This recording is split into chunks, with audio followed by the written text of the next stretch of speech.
आप देख रहे हैं साथ निभाना साथिया भाग 3। हाय राम, देखो तो कैसे जबान चला रही है मुझसे ये जरा सी लड़की। दीदी, आप चुप क्यों हो गई? इसे अभी की अभी इसकी जगह दिखाइए इस घर में। बहुत हो गया बस। वंदना घड़ियाली आंसू बहाने लगी। हो, क्या हुआ आंटी जी? बुरा लगा क्या? उसने वंदना की ठुड्डी को अपने एक हाथ से पकड़कर हिलाते हुए कहा। अभी तो मैंने पूरी बात कही ही नहीं है। आपको पता है टुकड़ों पर पलना किसे कहते हैं? नहीं? चलो मैं बताती हूँ। जब कोई औरत किसी दौलतमंद इंसान से शादी करने के लिए अपनी 25 साल पुरानी शादी को तोड़ने में जरा भी ना हिचके और फिर उस दौलतमंद इंसान से शादी करके अपने बच्चों समेत उसके घर चली आए, खुद भी मुफ्त की रोटियां तोड़े और अपने बच्चों को भी खिलाए, उसकी ही सगी बेटी का हक छीने और अपने बच्चों की झोली में डाल दे, इसे कहते हैं टुकड़ों पर पलना। बोलते हुए वो जरा सी वंदना की ओर झुक आई थी। वंदना जैसे होश में आई और तुरंत ही एक कदम पीछे हो गई। उसके लिए दीक्षा का ये रूप पूरी तरह से नया था। जब से वो इस घर में आई थी, दीक्षा को हमेशा गुमसुम और खामोश ही देखा था। इतनी खरी खोटी सुनने पर पूजा भी तमतमाते हुए कमरे में चली गई। उसे वैसे भी इस उम्र में अपनी माँ का दूसरी शादी करना जरा भी नहीं सुहाहा था। तभी दीक्षा के हाथ में पकड़े हुए मोबाइल पर मैसेज टोन हुई। उसने भी आज उन सब की परवाह किए बिना वहीं पर मैसेज ओपन करके देखा। सक्षम का ही मैसेज था, जिसमें उसने काम जल्दी खत्म हो जाने की वजह से कल शाम ही घर पहुंचने की बात लिखी थी। साथ ही घर में किसी को ना बताने की हिदायत भी दी थी, क्योंकि वो अपनी माँ को सरप्राइज देना चाहता था, नेहा दी के साथ तय समय से एक दिन पहले ही घर पहुंचकर। सरप्राइज तो तुम्हारी मॉम तुम्हें देने वाली थी, लेकिन असली सरप्राइज तो मैं अब सबको दूंगी, उसने मन में सोचा। मोबाइल लॉक कर दिया। फिर जैसे अचानक ही उसे रास्ता सूझा था, कल के दिन एक साथ ही इन सबके चेहरों से नकाब उतारने का। वो फौरन आंटी जी के पास गई और नजरें नीची करते हुए कहा, ठीक है आंटी जी, मैं इस शादी के लिए तैयार हूँ। आप ही क्या याद रखेंगी, लेकिन शादी की रस्में शाम को 4 बजे से ही शुरू हो जानी चाहिए। इतना कहकर वो जाने के लिए मुड़ गई। उसके अचानक बदलते तेवरों ने तो आज आरती जी और वंदना को हैरानी के समंदर में फेंक दिया था। अचानक उसके शादी के लिए हाँ कर देने पर दोनों मुंह खोले एक दूसरे को देख ही रही थी। तभी दीक्षा दरवाजे तक पहुंचकर मुड़ी और बारी बारी से दोनों को देखा। मेरे कपड़े और जेवर मेरे रूम में रखवा दीजिएगा। इतना कहकर वो हवा की तेजी से वहां से निकलती चली गई और अपने पीछे हैरतों के पहाड़ छोड़ गई। कौन सी योजना चल रही है दीक्षा के दिमाग में, ये तो वो ही जाने। वक्त ने किया क्या हंसी सितम, तुम रहे ना तुम, हम रहे ना हम। दीक्षा के हाँ बोलते ही घर में फटाफट शादी की तैयारियां शुरू होने लगी। सबको पता था कि सक्षम एक दिन बाद लौटेगा और उसके आने से पहले ही ये शादी करवा देना चाहते थे। सुबह का वक्त था जब पूजा दीक्षा के कमरे में आई।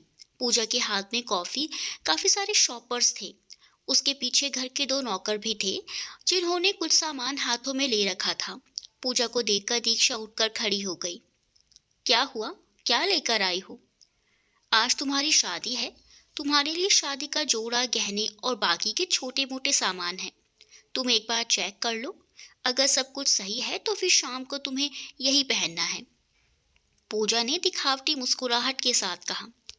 ठीक है, रख दो, और अब तुम जाओ, मुझे थोड़ी देर आराम करना है। दीक्षा का ऐसा जवाब सुनकर पूजा को थोड़ा हैरत हुई, क्योंकि दीक्षा को उसने कभी भी कुछ बोलते नहीं सुना था। बस सारा दिन चुपचाप अपना काम करती रहती थी।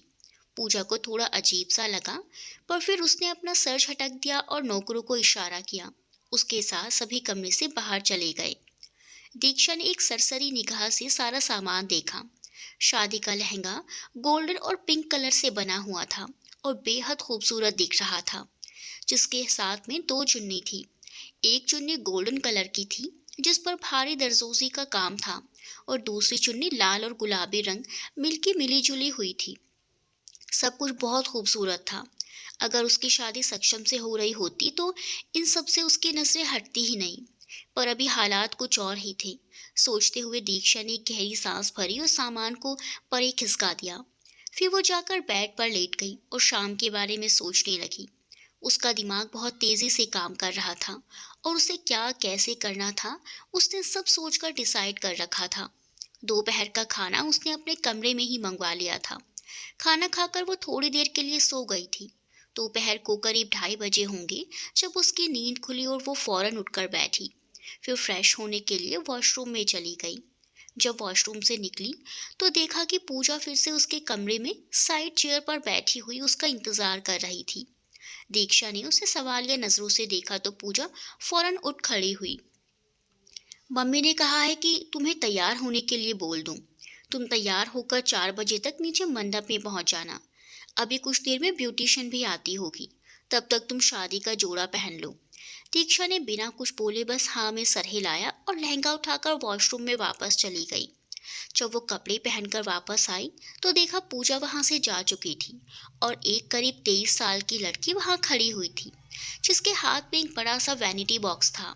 जिसे देखकर दीक्षा समझ गई कि वो ब्यूटिशियन है। वो लड़की भी बहुत अच्छी लग रही थी और उसने खुद को बहुत अच्छे से मेंटेन किया था। दीक्षा ने उस लड़की से नजर हटाई और चुपचाप जाकर ड्रेसिंग टेबल के सामने बैठ गई। उस लड़की को उसने तैयार करने का इशारा किया तो वो लड़की उसके पास आ गई। दीक्षा ने पूछा, आपका नाम क्या है? प्रिया। लड़की ने मुस्कुराकर जवाब दिया। मेरा नाम दीक्षा है। वो भी मुस्कुरा उठी। उसके बाद उस लड़की ने दीक्षा का मेकअप करना शुरू कर दिया। वो बड़े महारत के साथ तेजी से अपने हाथ चला रही थी और दीक्षा के चेहरे को संवारने में लगी हुई थी। लगभग आधे घंटे बाद वो लड़की सीधी खड़ी हुई और दीक्षा को शीशे में देखने का इशारा किया। दीक्षा ने ड्रेसिंग के आईने में खुद को देखा तो एक बार को वो हैरान रह गई। वो बेहद खूबसूरत दिख रही थी। गोल्डन और गुलाबी कॉम्बिनेशन के लहंगे के साथ मैचिंग ज्वेलरी और मेकअप के साथ वो एक अलग ही छब बिखेर रही थी। उसका गोरा रंग जैसे दमक उठा था। बड़ी बड़ी खूबसूरत आंखें जिनमें आज उदासी के डेरों ने अलग ही समा बना रखा था। वाओ, आप तो बहुत ही खूबसूरत दिख रही हैं। इतना कहते हुए प्रिया ने काजल उठाया और दीक्षा के कान के पीछे छोटा सा टीका लगा दिया। दीक्षा बेदिली से मुस्कुरा दी। उसके दिल की हालत तो बस वही समझ रही थी। उसने ये कदम उठा तो लिया था, पर यह सोचकर कि उसका दिल बैठा जा रहा था कि सब कुछ अगर उसकी योजना के मुताबिक नहीं हुआ तो क्या होगा। अभी दीक्षा ये सोच ही रही थी कि तभी एक नौकरानी कमरे में आई और उसे बताया कि सब नीचे उसका इंतजार कर रहे हैं और अब उसे नीचे चलना चाहिए। प्रिया ने मुस्कुराकर दीक्षा का हाथ पकड़ा और उसे संभाल कर सीढ़ियों से नीचे की ओर ले जाने लगी। नीचे पहुंचकर दीक्षा की आंखें हैरत से खुली की खुली रह गई। नीचे हॉल के आगे जो बड़ा सा बरामदा था, वहां पर बेहद शानदार मंडप सजाया हुआ था। 4 सुनहरे पिलर चारों कोनों में लगे हुए थे, जिसके ऊपर गुलाबी और सफेद रंग की कनात लगी हुई थी। साथ ही चारों पिलर्स को गेंदे और गुलाब की लड़ियों से सजाया गया था। हर तरफ फूल ही फूल और खुशबुएं बिखरी हुई थी। बरामदे के सबसे आखिर में एक साइड से ऊपर जाने के लिए सीढ़ियां बनी हुई थी। उन पर भी फूलों से सजावट की गई थी और मेहमानों के खाने का इंतजाम छत पर ही किया गया था। पूरा हॉल और बरामदा रंग बिरंगी रोशनियों से जगमगा रहा था। सारी सजावट तो उन सब ने ऐसे कर रखी थी जैसे ये शादी बहुत खुशी और दीक्षा की मर्जी से हो रही थी। दीक्षा ने चारों ओर नजरें घुमाई तो देखा कि वहां पर घर के सभी लोग मौजूद थे और कुछ मेहमान भी आ चुके थे। ऑफ वाइट शेरवानी और गुलाबी पगड़ी में अमित दुल्हा बना हुआ मंडप में बैठा हुआ था। ये देखकर दीक्षा की सारी हिम्मत जैसे जवाब दे गई और उसके हाथ पैर ठंडे पड़ गए। आज उसे महसूस हो रहा था कि कुछ फैसले लेने में बहुत आसान होते हैं, पर उन पर अमल करना उतना ही मुश्किल होता है। अभी वो इसी उधेड़-बुन में फंसी हुई थी जब पंडित जी की आवाज आई कि लड़की को मंडप में बुलाया जाए। पंडित जी की आवाज कानों में पड़ते ही दीक्षा जैसे होश में आ गई। फिर उसने सोचा कि जो कदम उसने उठाया है उससे वो पीछे नहीं हट सकती है। जब ओखली में सर दे ही दिया है तो मुसल से क्या डरना। और अपने इरादों को दिल ही दिल में मजबूत करते हुए दीक्षा ने अपने कदम मंडप की ओर बढ़ा दिए। उसके साथ साथ पूजा भी चल रही थी, जिसने आज ग्रीन कलर का लहंगा चोली पहन रखा था। उसके साथ चलते हुए दीक्षा मंडप में पहुंची और चुपचाप अमित के बगल में बैठ गई। दीक्षा के मंडप में बैठते ही शादी की रस्में शुरू कर दी गई।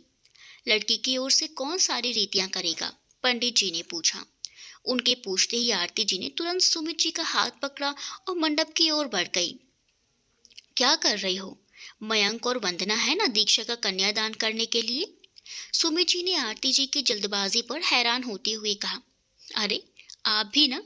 वंदना अमित की माँ है, तो वो और मयंक लड़के की तरफ से रीतियां पूरी करेंगे ना?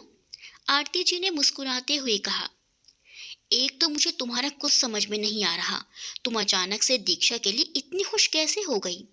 वैसे भी मुझे तो तुम लोगों का अमित और दीक्षा की शादी का फैसला ही हजम नहीं हो रहा है। सौतेले ही सही, पर भाई बहन तो हैं ही ना दोनों। सुमित जी ने उलझन भरे अंदाज में कहा, दोनों के बाप भी अलग हैं और माँ भी, तो कोई भाई बहन नहीं हुए वो। वैसे भी अमित दीक्षा को बहन की नज़र से नहीं देखता, वो पसंद करता है उसे, शादी करना चाहता है। बच्चे कुछ गलत कदम उठाएं उससे अच्छा है हम ही उन्हें सामाजिक बंधन में बांध दें। आरती जी ने तर्क दिया जो सुमित जी को उतना हजम नहीं हुआ, पर वो घर के मामलों से अधिकतर दूर ही रहते थे। घर की जिम्मेदारी उन्होंने अपनी पत्नी को ही दे रखी थी, पर उनके दिमाग में दूर दूर तक ये बात नहीं थी कि ये सब आरती जी अमित या दीक्षा की भलाई के लिए नहीं बल्कि इस डर से कर रही हैं कि कहीं उनका बेटा सक्षम दीक्षा को उनकी बहू ना बना दे।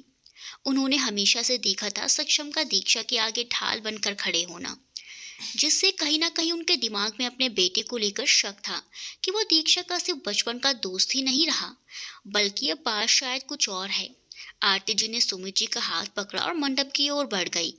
उन दोनों के वहां पहुंचते ही पंडित जी ने शादी की रस्में शुरू कर दी। जैसे ही शादी की रस्में शुरू हुई, दीक्षा के दिल में एक अजीब सी हलचल होने लगी। अब ये सोचकर ही उसका दिल बैठा जा रहा था कि अगर सक्षम अपने तय समय पर नहीं पहुंच पाया और ये शादी हो गई तो क्या होगा। दीक्षा अपनी ही सोच में डूबी हुई थी, शादी की रस्मों पर उसका जरा भी ध्यान नहीं था। तभी पंडित जी ने आरती जी से कहा, पैर पूजन की रस्म शुरू करिए। पंडित जी के इतना कहते ही आरती जी ने पास खड़ी नौकरानी को पैर पूजन की परात लाने के लिए इशारा किया। नौकरानी जल्दी से पीतल का बड़ा सा परात लेकर आ गई और दीक्षा और अमित के पैरों के नीचे रख दिया।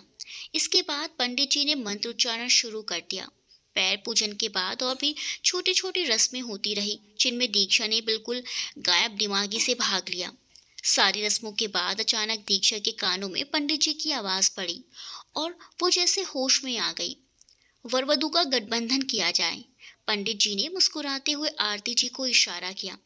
आरती जी खुशी खुशी आगे बढ़ी और दीक्षा के दुपट्टे का अमित के गले में पड़ी हुई पट्टिका से गठबंधन कर दिया।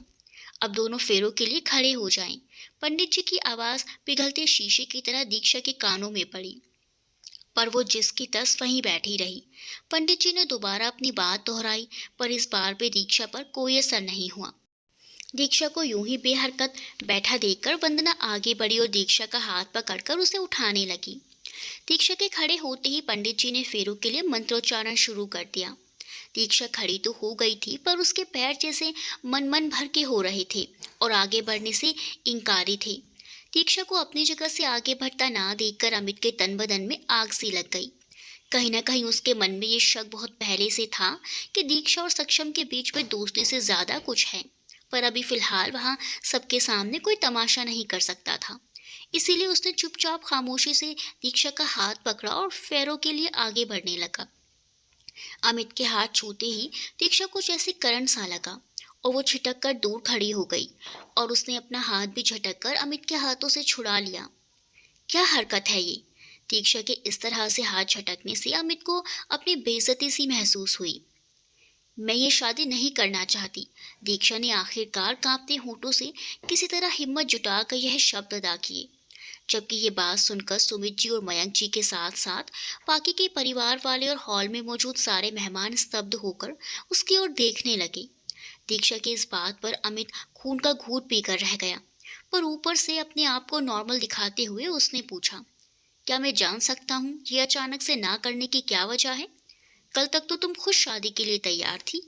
हाँ, कल तक तैयार थी मैं। यहाँ तक कि मैंने खुद शादी के लिए हाँ बोला था, क्योंकि मुझे लगा था कि कल तुम सबके चेहरों से ये मुखौटा उतारने का सही समय होगा। लेकिन मैं जिसके इंतजार में थी उसको आने में शायद देर है और मैं अब ये नाटक और आगे कंटिन्यू नहीं कर सकती हूँ। दीक्षा ने हारे हुए अंदाज में कहा। अमित की बर्दाश्त अब जवाब दे गई थी। वो गुस्से से पागल सा होने लगा था। उसकी आंखें गुस्से और बेइज्जती से लाल हो गई थी। किसे दिखाना चाहती है तू हमारा असली चेहरा? और तेरी अब इस घर में औकात ही क्या है जो तू हमारे साथ ये खेल खेलने चली थी। अमित ने गुस्से में उसकी बाजू दबोचते हुए उसे झंझोड़ कर रख दिया, जबकि उसकी इस हरकत पर दीक्षा आंखें फाड़े उसे देखती ही रह गई। अब मुझे क्या घूर रही है, चल, फेरों का मुहूर्त निकला जा रहा है। ये कहकर अमित ने उसकी कलाई कसकर पकड़ी, की तरफ घसीटने लगा। दीक्षा ने अपनी नजरें घुमाकर वहां मौजूद घरवालों की ओर देखा, पर सभी अपनी जगह पर पत्थर बने खड़े थे। सुमित जी ने आगे बढ़ने की कोशिश की थी, पर आरती जी ने उनका हाथ पकड़कर उन्हें आंखों से ही रुकने का इशारा कर दिया था। वहीं मयंक जी वंदना के साथ तमाशाई बने हुए खड़े थे, और इस सारे तमाशे पर उन्होंने अपना रुख दूसरी ओर फेर लिया था। दीक्षा इस समय खुद को बहुत असहाय महसूस कर रही थी। उसे शिद्दत से सक्षम की कमी महसूस हो रही थी। वहीं अमित उसे खींचता हुआ मंडप की ओर बढ़ रहा था। तभी दीक्षा के कानों में सक्षम के कहे शब्द गूंज उठे, एक बात हमेशा अपने दिमाग में रखना दीक्षा, अगर हमारे साथ कुछ गलत हो रहा है तो उसे रोकने के लिए कभी भी दूसरों से उम्मीद मत रखना, क्योंकि अगर कोई हमारे लिए कुछ कर सकता है तो वो हम खुद ही हैं। अगर हम अपने साथ हो रहे गलत के खिलाफ कुछ नहीं कर सकते तो फिर हमारे साथ गलत होने से कोई भी नहीं रोक सकता। ये बात याद आते ही दीक्षा ने अपनी पूरी ताकत लगाकर अपने आप को पीछे की ओर खींचा और अपने पैर मजबूती से जमीन पर जमा लिए, जिससे कि उसे खींचता हुआ अमित अचानक वहीं झटके से रुक गया। उसने हैरानी से दीक्षा की ओर देखा, जिसके चेहरे पर इस समय पूरे बदले हुए भाव थे।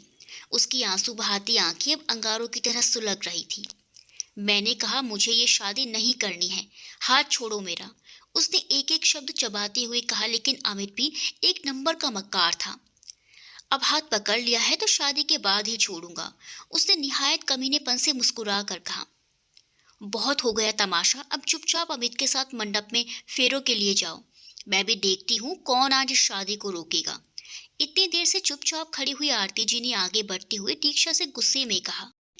तभी वहां एक रोबीली आवाज गूंज उठी, मैं रोकूंगा इस शादी को, और मैं भी देखता हूँ कि मेरे होते हुए कौन इस शादी को करवाता है। ये आवाज सुनते ही हॉल में एकदम सन्नाटा छा गया, लेकिन दीक्षा के बेजान जिस्म में इस आवाज ने जैसे जान सी डाल दी।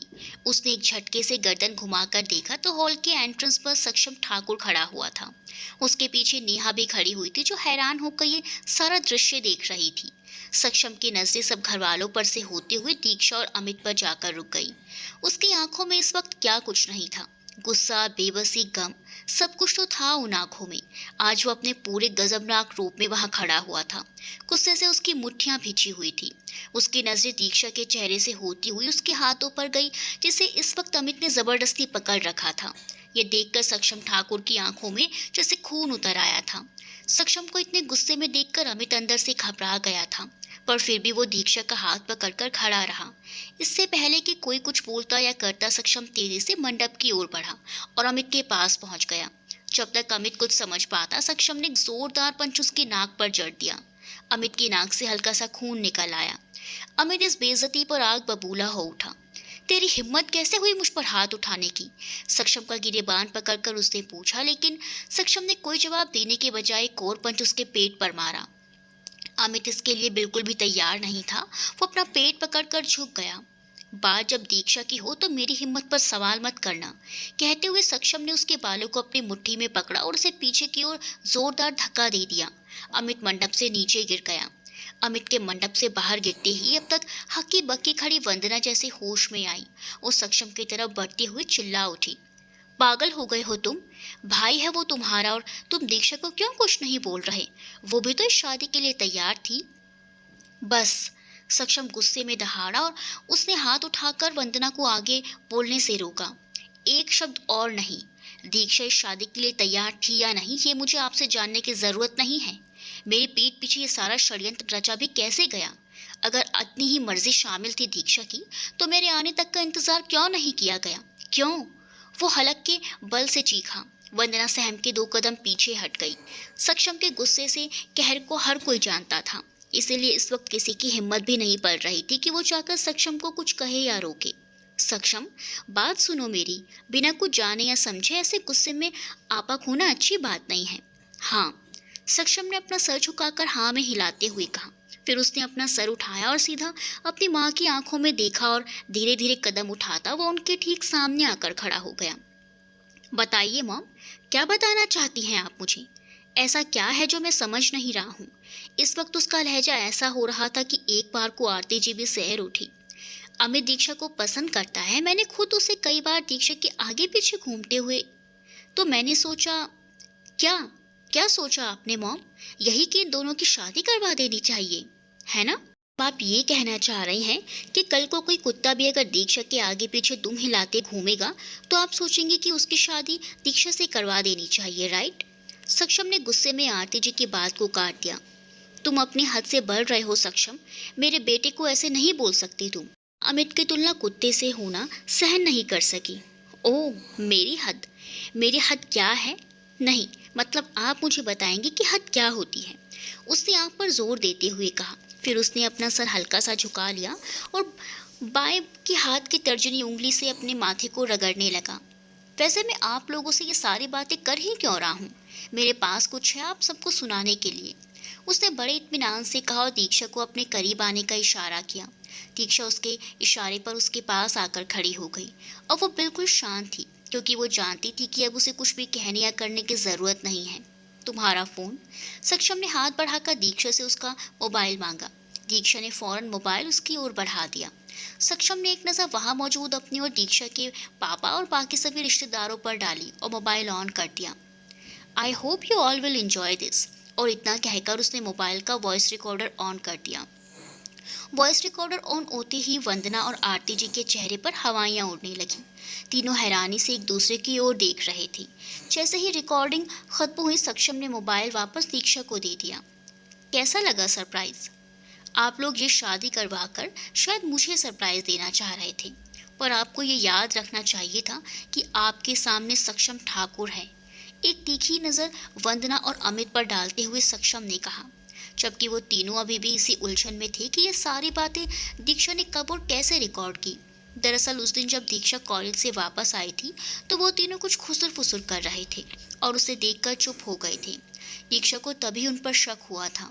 बाद में दोपहर के खाने के बाद जब वो वंदना के रूम के सामने से गुजर रही थी, तब उसने अमित और वंदना जी को सक्षम के आने से पहले दीक्षा से शादी करने की बात करते सुना था, और ये भी कि कैसे दीक्षा से शादी के बाद अमित उसकी सारी दौलत का हकदार बन जाएगा। दीक्षा ने फौरन ही ये सारी बातें रिकॉर्ड कर ली थी, क्योंकि उसे पता था कि अगर वो बिना सबूत के कुछ भी कहेगी तो कोई भी उसकी बात पर यकीन नहीं करेगा। और इस वक्त यह सबूत उसके बहुत काम आया था। मयंक जी और सुमित जी बेहद गुस्से से अमित को घूर रहे थे। वंदना सकपका गई थी। उसका सारा प्लान चौपट जो हो चुका था। उन्होंने सपने में भी नहीं सोचा था कि सक्षम एक दिन पहले ही वापस आ जाएगा और ऐसे उनके किए कराए पर पानी फेर देगा। तभी सक्षम आरती जी के सामने आ खड़ा हुआ। वाह मॉम वाह, उसने ताली बजाते हुए कहा। दीक्षा से अपनी नफरत में आप इस कदर अंधी हो सकती हैं, इसका मुझे जरा भी अंदाजा नहीं था। आप उसके जिंदगी के साथ खेलने चली थी। क्यों मॉम? जो कुछ भी हुआ उसमें दीक्षा की क्या गलती है? उसके सवाल पर आरती जी नजरें चुरा गई। डैड, अंकल, आप लोग चुपचाप सारा तमाशा देख रहे थे। मौसा जी और उनके बच्चे वे तो फिर भी दीक्षा के लिए पराए हैं, पर आप तो उसके अपने हैं। आप दोनों ऐसे कैसे होने दे सकते हैं? मयंक जी और सुमित जी चुप ही रहे, क्योंकि उनके पास कोई भी जवाब नहीं था। जब से साधना आंटी गायब हुई हैं, आप सबका रवैया दीक्षा के साथ बदतर होता गया। मैं फिर भी खामोशी से सबको बदलते हुए देखता रहा, क्योंकि मैं नहीं बदला था। कोई और दीक्षा के लिए खड़ा हो या नहीं, मैं हमेशा उसके साथ था, हूँ और रहूँगा। लेकिन आज बात हद से निकल गई है। मैंने सोचा था कि जब सब कुछ ठीक हो जाएगा तब मैं आराम से इस बारे में आप सबसे बात करूँगा, पर आप सबकी साजिश ने मुझे मजबूर कर दिया है। तो अब जो भी होगा अभी होगा। इसी मंडप में दीक्षा से शादी करूँगा। सक्षम ने जैसे बम फोड़ दिया था।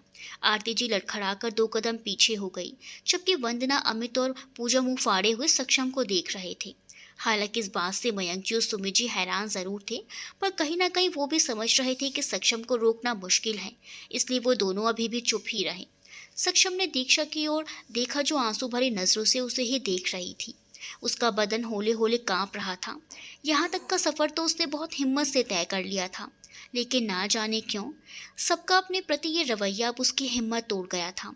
ये ख्याल ही उसके जिस्म से रूह खींचने के लिए काफी था कि इस घर में रहने वाले सारे लोगों की नफरत का शिकार है, सिवाय सक्षम के। सक्षम उसकी हालत को समझ रहा था। अपनी माँ के जाने के बाद उसने बहुत कुछ बर्दाश्त किया था, लेकिन ये शायद उसके बर्दाश्त की हद थी। सक्षम की गैर मौजूदगी में उसने इतनी हिम्मत दिखाई, यही बहुत था। सक्षम ने दीक्षा की ओर देखा और जैसे ही दीक्षा की नज़र उससे मिली, सक्षम ने अपनी पलकें झपकाकर उसे आंखों ही आंखों में दिलासा दिया कि वो अकेली नहीं है। फिर उसने अपने कदम दीक्षा की ओर बढ़ा दिए। दीक्षा के पास पहुंचकर उसने हौले से उसका हाथ थाम लिया। दीक्षा ने चौंक कर उसकी ओर देखा तो उसने धीरे से मुस्कुराते हुए कहा, चले। तभी बाजी अपने हाथ से निकलते देख अमित आगे बढ़ा। ऐसे कैसे तुम दीक्षा से शादी कर लोगे? मैं ऐसा नहीं होने दूंगा। वैसे भी ये मंडप मेरी और दीक्षा की शादी के लिए तैयार किया गया था। तुम क्यों बीच में जबरदस्ती आ रहे हो? उसने तड़कते हुए कहा। अब सक्षम का जवाब दे गया। वो पूरे गुस्से से अमित की ओर बढ़ा। अच्छा, तो तू रोकेगा मुझे? तू शायद ज्यादा खुशी में ये भूल गया है कि तू इस वक्त मेरे घर में खड़ा है। चुपचाप इज्जत से यहाँ से चला जा, वरना तुझे पता नहीं होगा कि जब सक्षम ठाकुर इज्जत से तुझे भेजेगा तो क्या होगा। मैं कहीं नहीं जाऊंगा। मैं भी देखता हूँ कि कैसे तुम मुझे घर से निकालते हो। मैं आज दीक्षा से शादी करके रहूंगा। इतना कहकर अमित आगे बढ़ा और दीक्षा का हाथ पकड़कर जबरदस्ती मंडप की ओर ले जाने लगा। तभी उसे एक जोर का झटका लगा और वो वहीं रुक गया। सक्षम ने पीछे से उसका कॉलर पकड़ लिया था। अमित ने पलटकर देखा तो सक्षम की आंखों में खून उतर आया था। उससे घबराहट में दीक्षा का हाथ छूट गया। वही सक्षम ने एक जोरदार पंच उसके पेट में जड़ दिया था। वो वही पेट पकड़कर दोहरा हो गया। फिर तो जैसे सक्षम ने उसे अपनी ठोकरों पर रख लिया था। इस वक्त वो पूरे आपे से बाहर हो चुका था। उसका ये रूप देखकर किसी की भी हिम्मत नहीं हो रही थी कि उसे रोके। सारे मेहमान भी ये तमाशा देख रहे थे। तभी आरती जी ने सक्षम को पकड़कर अमित से दूर किया। दिमाग खराब हो गया है क्या तुम्हारा? गुस्से में पागल हो चुके हो क्या? इस लड़की के लिए तुम अपनी मौसी के बेटे की जान लेना चाहते हो? वो गुस्से से चिल्लाई। हाँ। वो आरती जी का हाथ झटकता हुआ गला फाड़ कर दहाड़ा। ले लूंगा मैं इसकी जान। इसकी ही नहीं, हर उस इंसान की जान ले लूंगा मैं जो दीक्षा की तरफ बुरे इरादे से बढ़ेगा। वो जुनून की हालत में बोला। इतनी देर में मौका देखकर वंदना ने अमित को वहां से उठाया और घर से बाहर भगा दिया, क्योंकि उस समय सक्षम से बचाने का इसके अलावा कोई और रास्ता नहीं था। आरती जी भी उस सक्षम के सामने चट्टान सी खड़ी थी। मैं तुम्हें हरगिज इस लड़की से शादी नहीं करने दूंगी। तुम्हें दिख नहीं रहा है क्या? जैसे इसकी माँ ने किया वैसे ही कल को ये भी तुम्हारे साथ कर सकती है। कल को ये भी शादी के बाद तुम्हें छोड़कर चली गई तो क्या मुंह दिखाएंगे समाज में? और फिर ये लड़की हो सकता है पहले ही कहीं चक्कर चलाकर बैठी। बस मॉम, बस।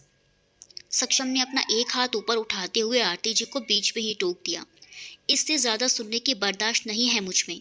और वैसे भी सारदा आंटी अपनी मर्जी से इस घर से गई है या किसी साजिश का शिकार हुई, ये भी तो नहीं पता ना। अब तो मुझे ऐसा लग रहा है कि इन सब के पीछे किसी न किसी की साजिश ही होगी, और वो मैं पता लगा कर रहूंगा। और जब तक सच्चाई सबके सामने नहीं आ जाती, अब दीक्षा के खिलाफ एक शब्द भी नहीं बोलेंगी और ना मैं सुनूंगा।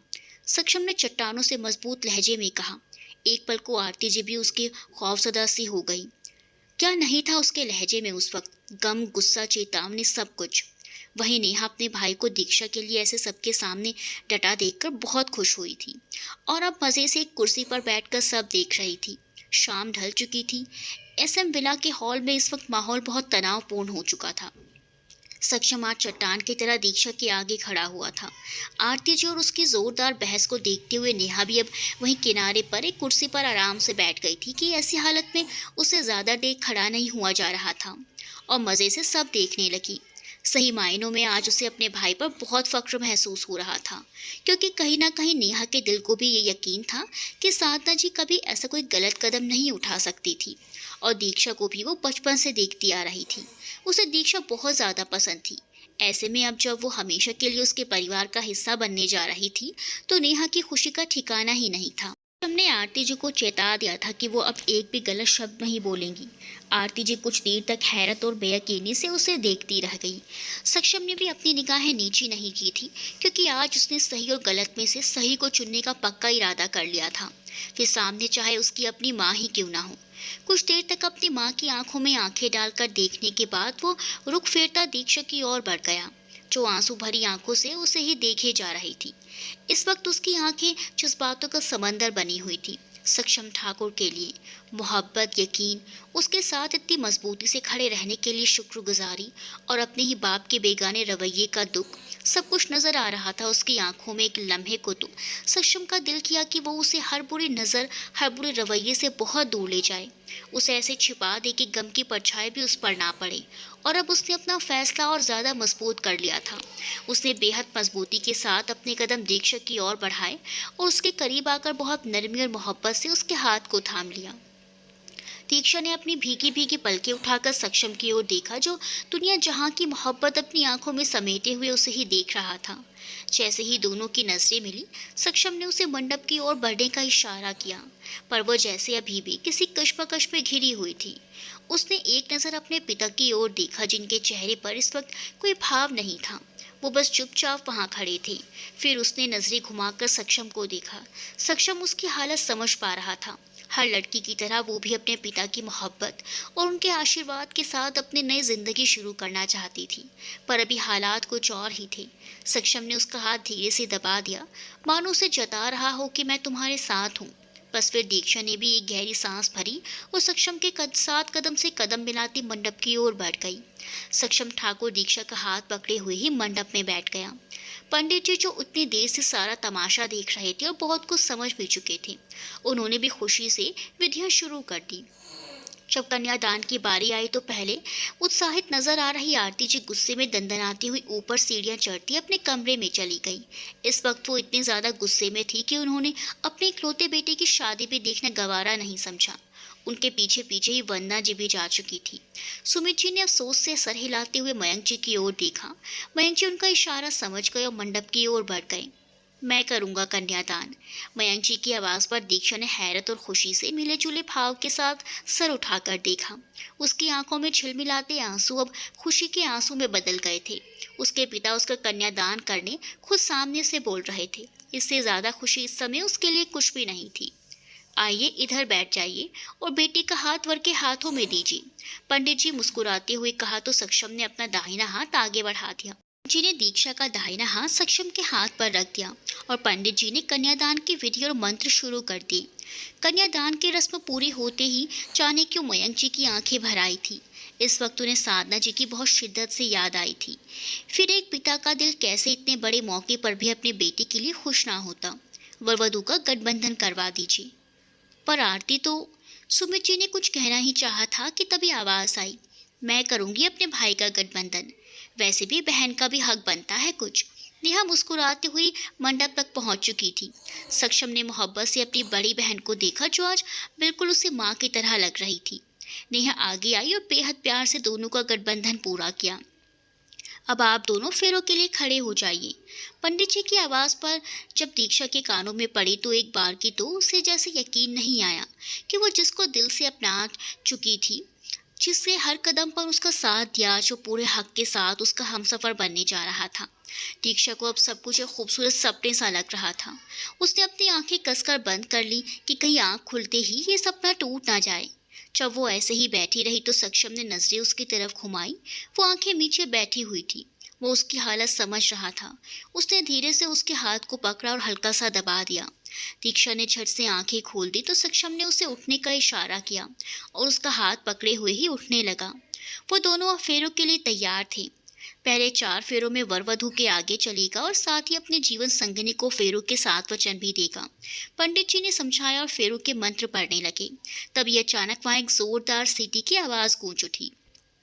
सबकी नजरें आवाज की दिशा में घूम गई और सब हैरानी से उधर ही देखने लगे जहां नेहा खड़ी हुई थी और अपने अंगूठे और तर्जनी उंगली को मिलाकर मुंह में डाले सीटी मार रही थी। जैसे ही सबकी निगाह उस पर पड़ी, वो खुशी से चहकते हुए चिल्ला उठी, अरे मेरे एकमात्र भाई की शादी है, कोई मातम थोड़ी ना हो रहा है, तो खुशी मनाना तो बनता है ना। और जो घोड़े की तरह मुंह लटका कर चले गए हैं, उनकी टेंशन हम क्यों लें। उसका इशारा साफ साफ वंदना और पूजा की तरफ था। हालांकि वो आरती जी से भी नाराज थी, पर अपनी माँ को अब शब्द कहना उसके संस्कार नहीं थे। फिर आगे बढ़ते हुए उसने वहीं लगा म्यूजिक सिस्टम ऑन कर दिया और सक्षम एवं दीक्षा को फेरे शुरू करने का इशारा करके खुद वापस कुर्सी पर बैठ गई। फेरे पूरे हो चुके थे, इसलिए दीक्षा सक्षम के दाईं ओर की बजाय बाईं ओर बैठ गई थी। इसी तरह हंसी मजाक के बीच मंगलसूत्र वगैरह पहनाने की विधि भी पूरी हो गई। अब दीक्षा और सक्षम काफी हल्का महसूस कर रहे थे। नेहा की मौजूदगी ने माहौल को बहुत खुशनुमा बना दिया था। जहाँ शादी शुरू होने से पहले माहौल इतना तनाव भरा था, शादी पूरे होते होते वहाँ हंसने खिलखिलाने की आवाजें गूंज उठी थी।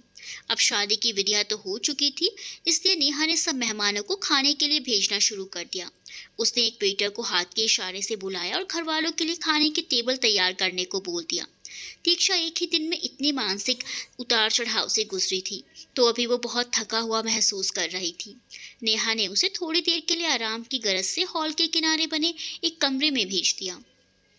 दीक्षा को कमरे में बिठाकर नेहा बाकी काम देखने बाहर आ गई। उसकी माँ तो अपने बेटे की शादी से ही मुंह मोड़ के बैठ गई थी, पर वो अपने भाई की खुशियों को अनदेखा नहीं कर सकती थी। नेहा के बाहर जाने के बाद दीक्षा ने बैठ के क्राउन से सर टिका लिया और आंखें मूंद ली। एक दिन में ही उसकी जिंदगी कितनी बदल गई थी। उसने अपनी मोहब्बत पा तो ली थी, पर अभी भी उसकी मुश्किलें खत्म नहीं हुई थी। To be continued.